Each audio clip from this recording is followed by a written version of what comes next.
ओम शांति। ओम शांति शांति। आज हम पढ़ेंगे नल दमयंती की कथा। दमयंती का स्वयंवर और विवाह वैशंपायन जी कहते हैं। जन्मेजय महर्षि बृहस्पति को आते देखकर धर्मराज युधिष्ठिर ने आगे जाकर शस्त्र विधि के अनुसार उनकी पूजा की, आसन पर बैठाया। उनके विश्राम कर लेने पर युधिष्ठिर उनसे अपना वृत्तांत कहने लगे। उन्होंने कहा कि महाराज, कौरवों ने कपट बुद्धि से मुझे बुलाकर छल के साथ जुआ खेला और मुझ अनजान को हराकर मेरा सर्वस्व छीन लिया। इतना ही नहीं, उन्होंने मेरी प्राण प्रिया द्रौपदी को घसीट कर भरी सभा में अपमानित किया। उन्होंने अंत में हमें काली मृगछाला ओढ़ा कर घोर वन में भेज दिया। महर्षि से आप ही बतलाइए कि इस पृथ्वी पर मुझसे भाग्यहीन राजा और कौन है? क्या आपने मेरे जैसा दुखी और कहीं देखा या सुना है? महर्षि बृहस्पति ने कहा, धर्मराज, आपका यह कहना ठीक नहीं है कि मुझसे दुखी राजा और कोई नहीं हुआ, क्योंकि मैं तुमसे भी अधिक दुखी और मंदभाग्य राजा का वृत्तांत जानता हूँ। तुम्हारी इच्छा हो तो मैं सुनाऊँ। धर्मराज युधिष्ठिर के आग्रह करने पर महर्षि बृहस्पति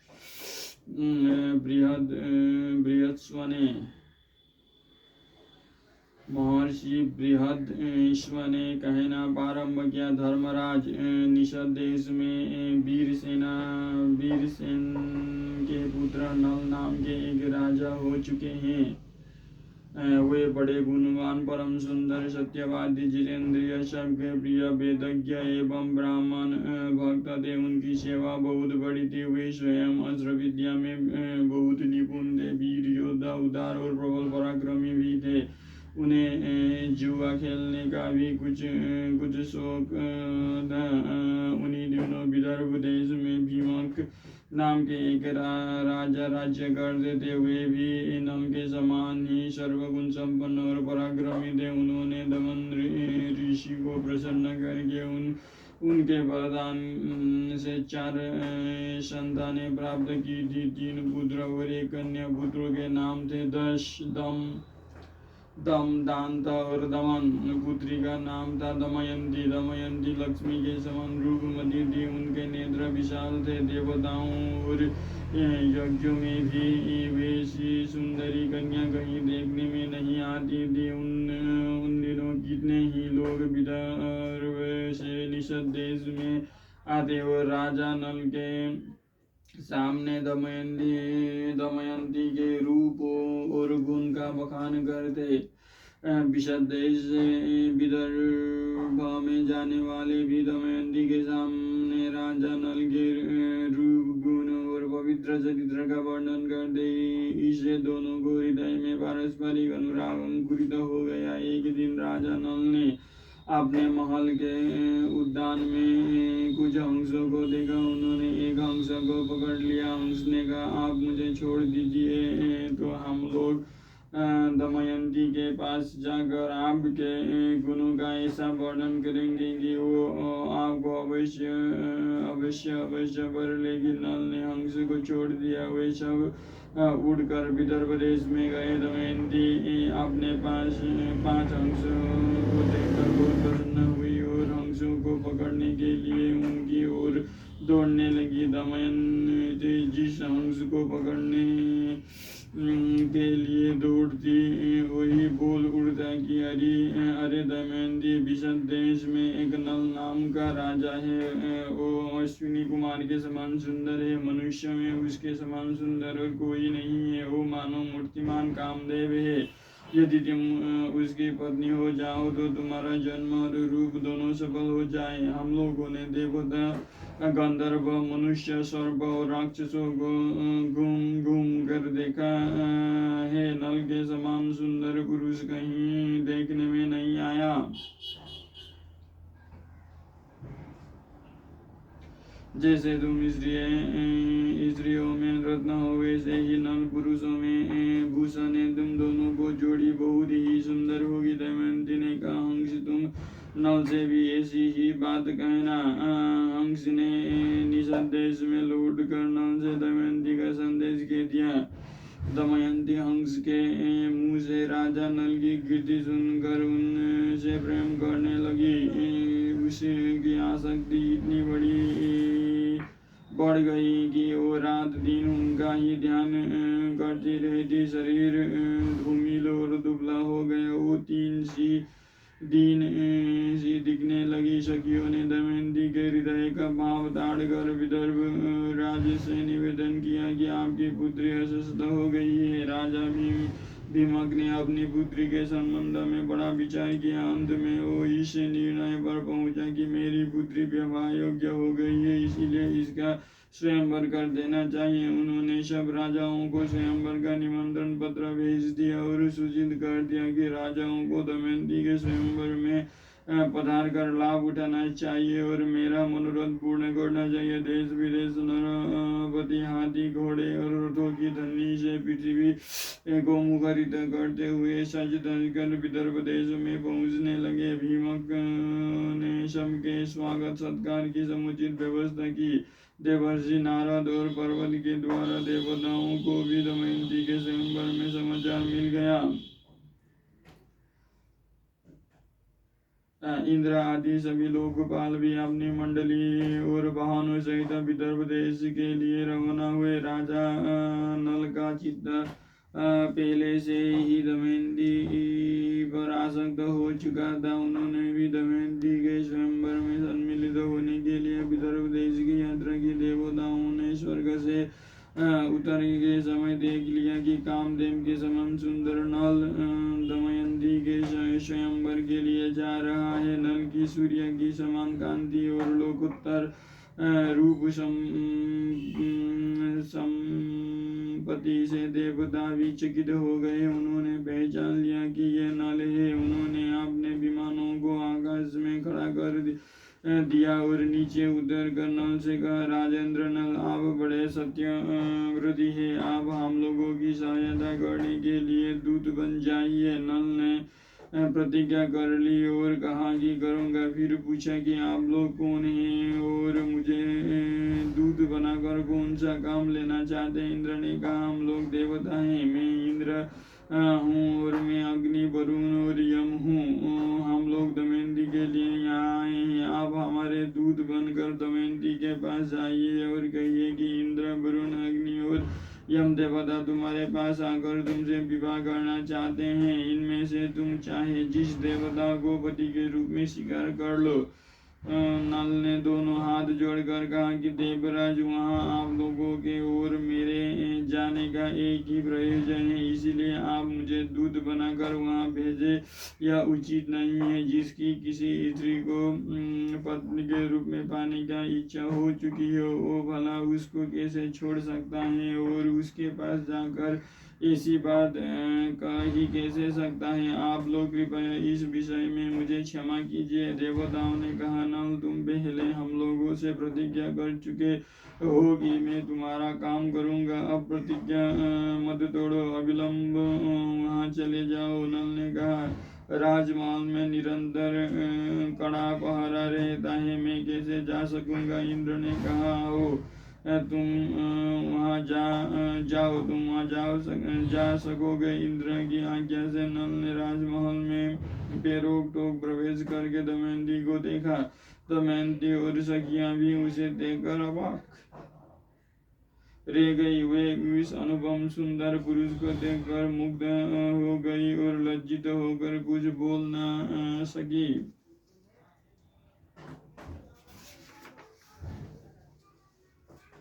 दमयंती के अपने को संभाल कर राजा नल से कहना, वीरू, तुम देखने में बड़े सुंदर और निर्दोष जान पड़ते हो। पहले अपना परिचय बताओ, तुम यहाँ किस उद्देश्य से आए हो और यहाँ आते समय द्वारपालों ने तुम्हें देखा क्यों नहीं। उनसे तनिक भी चूक हो जाने पर मेरा पिता उन्हें बड़ा बड़ा दंड देते हैं। नल ने कहा, कल्याणी, मैं नल हूँ, लोकपालों का दूत बनकर तुम्हारे पास आया हूँ। सुंदरी, इंद्र, अग्नि, वरुण और यम, ये चारों देवता तुम्हारे साथ विवाह करना चाहते हैं। तुम इनमें से किसी एक देवता अपने पति के रूप में वरण कर लो। यही संदेश लेकर मैं तुम्हारे पास आया हूँ। उन देवताओं को प्रभाव से ही जब मैं तुम्हारे महल में प्रवेश करने लगा तब मुझे कोई देख नहीं सका। मैंने देवताओं का संदेश कह दिया, अब तुम्हारी जो इच्छा हो करो। दमयंती ने बड़ी श्रद्धा के साथ देवताओं को प्रणाम करके मंद मंद मुस्कुरा कर नल से कहा, नरेंद्र, आप मुझे प्रेम दृष्टि से देखिए और आज्ञा कीजिए कि मैं यथाशक्ति आपकी क्या सेवा करूं। मेरे स्वामी, मेरे अपना सर्वस्व अपने आप को भी आपके चरणों में सौंप दिया है। आप मुझ पर विश्वास पूर्ण प्रेम कीजिए। जिस दिन से मैंने हंस की बात सुनी उसी दिन से मैं आपके लिए व्याकुल हूँ। आपके लिए ही मेरे राजाओं की भीड़ इकट्ठी की है। यदि आप मुझ दासी की प्रार्थना स्वीकार कर देंगे तो मैं विष खाकर, आग में जलकर, पानी में डूबकर या फांसी लगाकर आपके लिए मर जाऊंगी। राजा नल ने कहा, जब बड़े बड़े लोकपाल तुम्हारे प्रणय संबंध के पार्थी हैं तब तुम मुझ मनुष्य को क्यों चाह रही हो। उन ऐश्वर्यशाली देवताओं के चरण रेणु के समान भी तो मैं नहीं हूँ। तुम अपना मन उन्हीं में लगाओ। देवताओं का अप्रिय करने से मनुष्य की मृत्यु हो जाती है। तुम मेरी रक्षा करो और उनको वरण कर लो। नल की बात सुनकर दमयंती घबरा गई। उसके दोनों नेत्र में आंसू छलक आए। वो कहने लगी, मैं सब देवताओं को प्रणाम करके आपको ही पति रूप में वरण कर रही हूँ। यह मैं सत्य शपथ खा रही हूँ। उस समय दमयंती का शरीर कांप रहा था, हाथ जुड़े हुए थे। राजा नल ने कहा, अच्छा तब तुम ऐसा ही करो, परंतु यह तो बतलाओ कि मैं यहाँ उनका दूत बन कर संदेश पहुँचाने के लिए आया हूँ। यदि तुम समय में अपना स्वार्थ बनाने लगू तो कितनी बुरी बात है। मैं अपना स्वार्थ तो तभी बना सकता हूँ यदि वो धर्म के विरुद्ध ना हो। तुम्हें भी ऐसा ही करना चाहिए। दमयंती ने गदगद कंठ से कहा, नरेश्वर, इसके लिए एक निर्दोष उपाय है। उसके अनुसार काम करने पर आपको कोई दोष नहीं लगेगा। वो उपाय यह है कि आप लोकपालों के साथ स्वयंवर मंडप में आए। मैं उनके सामने ही आपको वरण कर लूंगी, तब आपको दोष नहीं लगेगा। अब राजा नल देवताओं के पास आए। देवताओं ने पूछने पर उन्होंने कहा, मैं आप लोगों की आज्ञा से दमयंती के महल में गया। बाहर बूढ़े द्वारपाल पहरा दे रहे थे, परंतु उन्होंने आप लोगों के प्रभाव से मुझे नहीं देखा। केवल दमयंती और उसकी सखियों ने मुझे देखा। वे आश्चर्य में पड़ गई। मैंने दमयंती के सामने आप लोगों का वर्णन किया, परंतु वो तो आप लोगों को ना चाहकर मुझे ही वर्ण करने पर तुली हुई है। उसने कहा कि सब देवता आपके पास स्वयंवर में आवे, मैं उनके सामने ही आपको वरण कर लूंगी। इसमें आपको दोष नहीं लगेगा। मैंने आप लोगों के सामने सब बातें कह दी। अंतिम प्रणाम आप लोग ही हैं। राजा भीमक ने शुभ मुहूर्त में स्वयंवर का समय रखा और लोगों को बुलवा भेजा। सब राजा अपने अपने निवास स्थानों में आकर स्वयंवर मंडप में यथास्थान बैठने लगे। पूरी सभा राजाओं से भर गई। जब सब लोग अपने अपने आसन पर बैठ गए तब सुंदरी दमयंती अपनी अंग कांति से राजाओं के मन और नेत्रों को अपनी ओर आकर्षित करती हुई रंग मंडप में आई। राजाओं का परिचय दिया जाने लगा। दमयंती एक एक को देखकर आगे बढ़ने लगी। आगे एक ही स्थान पर नल के समान आकार और वेशभूषा के पास राजा इकट्ठे ही बैठे हुए थे। दमयंती को संदेह हो गया। वो राजा नल को नहीं पहचान सके। वो जिसकी ओर देखती हुई नल जान पड़ता, इसीलिए विचार करने लगी कि मैं देवताओं को कैसे पहचानूं और ये राजा नल है कैसे जानूं। उसे बड़ा दुख हुआ। अंत में दमयंती ने यही निश्चय किया कि देवताओं की शरण में जाना ही उचित है। हाथ जोड़कर प्रणाम पूर्वक स्तुति करने लगी। देवताओं, पंक्षों के मुँह से नल का वर्णन सुनकर मैंने उन्हें पतिरूप से वरण कर लिया है। मैं मन से और वाणी से नल के अतिरिक्त और किसी को नहीं चाहती। देवताओं ने विशदेश्वर नल को ही मेरा पति बना दिया है तथा मैंने नल की आराधना के लिए यह व्रत प्रारंभ किया है। मेरी इस सत्य शब्द के बल पर देवता लोग मुझे उन्हें ही दिखलाते हैं। ऐश्वर्यशाली लोग मानो आप लोग अपना रूप प्रकट कर दे जिससे मैं पुण्यश्लोक नरपति नल को पहचान लूं। देवताओं ने दमयंती का यह अर्थ विलाप सुना। उनके दृढ़ निश्चय, सच्चे प्रेम, आत्मशुद्धि, बुद्धि, भक्ति और नल परायणता को देखकर उन्होंने उसे ऐसी शक्ति दे दी जिससे वो देवता और मनुष्य का भेद समझ सके। दमयंती ने देखा कि देवताओं के शरीर पर पसीना नहीं है, पलकें गिरती नहीं है, माला कुंभलाई नहीं है, शरीर पर मैल नहीं है, स्थिर है परंतु धरती नहीं छूते। इधर नल के शरीर की छाया पड़ रहा है, माला कुंभला गई है, शरीर पर कुछ धूल और पसीना भी है, पलकें बराबर गिर रही है और धरती छूकर स्थित है। दमयंती ने इन लक्षणों से देवताओं और पुण्य श्लोक नल को पहचान लिया। फिर धर्म के अनुसार नल को वरण कर लिया। दमयंती ने कुछ चाकर घूंघट काट लिया और नल के गले में वरमाला डाल दी। देवता और महर्षि साधु कहने लगे, राजाओं में हाहाकार मच गया। राजा नल ने आनंदतिरेक से दमयंती का अभिनंदन किया। उन्होंने कहा, कल्याणी, तुमने देवताओं के सामने रहने पर भी उन्हें वरण न करके मुझे वरण किया है, इसलिए तुम मुझको प्रेम परायण पति समझना। मैं तुम्हारी बात मानूंगा। जब तक मेरे शरीर में प्राण रहेंगे तब तक मैं तुमसे प्रेम करूंगा। यह मैं तुमसे शपथ पूर्वक सत्य कहता हूँ। दोनों ने प्रेम के एक दूसरे का अभिनंदन करके इंद्रादि देवताओं को शरण ग्रहण की। देवता भी बहुत प्रसन्न हुए। उन्होंने नल को 8 वर दिए। इंद्र ने कहा, नल, तुम्हें यज्ञ में मेरा दर्शन होगा और उत्तम गति मिलेगी। अग्नि ने कहा, जहाँ तुम मेरा स्मरण करोगे वहीं मैं प्रकट हो जाऊंगा और मेरे ही समान प्रकाशमय लोग तुम्हें प्राप्त होंगे। यमराज ने कहा, तुम्हारी बनाई हुई रसोई बहुत मीठी होगी और तुम अपने धर्म में दृढ़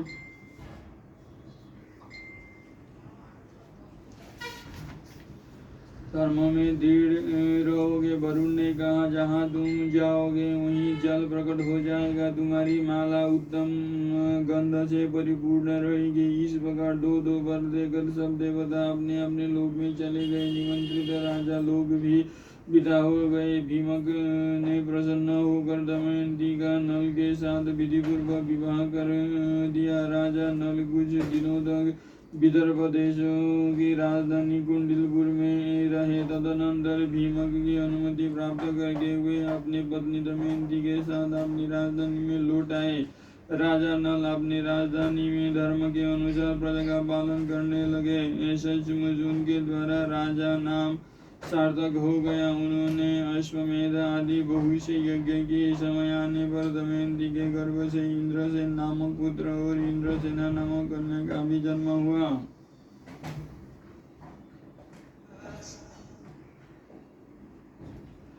कलयुग का दुर्भाव। जुए में नल का हरण और नगर से निर्वासन अगले अध्याय में पढ़ेंगे।